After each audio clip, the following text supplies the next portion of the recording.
বনগাঁ সাংগঠনিক জেলা তৃণমূল কংগ্রেসের সভাপতি বিশ্বজিৎ দাস, তার কি প্রতিক্রিয়া উঠে এসেছে শোনাব।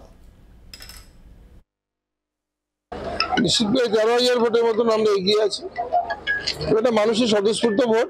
মানুষ বুঝেছিলেন লোকসভা নির্বাচনে মানুষ তাদেরকে একটা দল ভুল বুঝিয়েছিলেন এবং এই উপনির্বাচনে বুঝেছেন সারা ভারতবর্ষের মানুষ বিজেপির কাছ থেকে সরে আসছে। বাংলার মানুষ মমতা বন্দ্যোপাধ্যায়কে 29টি আসন দিয়েছে।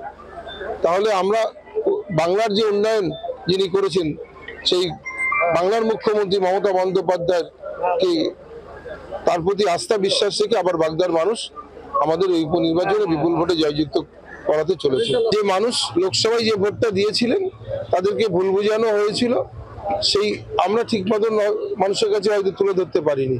কিন্তু উন্নয়ন নিরিখে যদি হয়, এই বাগদা স্বাধীনতার পরে এইভাবে উন্নয়ন হয়নি কখনো।